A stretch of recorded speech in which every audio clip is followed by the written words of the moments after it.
जय जिनेन सर्वांना सुरेखा जैन किचन मध्ये आपलं स्वागत आहे। आज आपण पाहणार आहोत पपईचे वाफेवरचे वडी। ही पपई आहे, ह्याला वाटून घेतलेलं आहे मिक्सर मध्ये।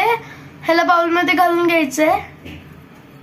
थोडीशी कोथिंबीर, चवीनुसार मीठ, आवडीनुसार तिखट, थोडीशी हळद पूड, थोडंसं ओवा खुसकरून, थोडंसं जिरं खुसकरून, ह्याच्यात तीळ भरपूर टाकून घ्यायचंय, थोडंसं हिंग, हे मिक्स करून घेऊया।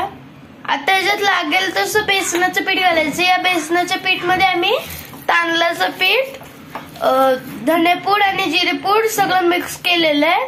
तुम्ही पाहिजे तर वरतूनही टाकू शकता, तांदळाचं पीठही टाकू शकता। अजून ह्याच्यात जेवढं पीठ बसतं तेवढं त्याला मळून घ्यायचंय। ह्याला आपलं कोथिंबीर वड्यासारखं मळून घ्यायचंय। ह्याच्यात जे पपई घेतलेलं आहे ते कच्चं पपई होतं, ते पपई थोडंसं आतमध्ये लाल झालं होतं, तरी पण ते कच्चंच होतं। आता ह्याच्यात थोडं तेल लावून व्यवस्थित अजून मळून घ्यायचंय। हे पातेल घेतलेलं आहे, ह्याच्यात थोडं पाणी घातलेलं आहे। आता गॅस चालू करून घेऊया। आता या कणकेचे असं रोल बनवून घ्यायचे आणि हे जाळीमध्ये ठेवायचे असलं। ह्याला कोथिंबीरच्या वड्यांसारखं वाफवून घ्यायचंय। आता ह्याच्यावर एक ताट झाकून घ्यायचंय। हे जाळे आपल्याला काढून घ्यायचंय। आता ह्याला थोडं थंड होऊ द्यायचंय। हे थंड झालेलं आता ह्याचे पीसेस करून घ्यायचे छोटे छोटे। आता ह्याला तेलामध्ये सोडून घ्यायचंय। हे झालेलं आहे, ह्याला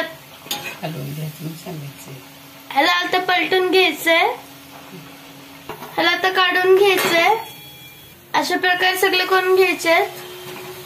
हे झालं आपलं पपईचे वडे तयार। मी थोडे टेस्ट करू का? वाव, खूप यम्मी।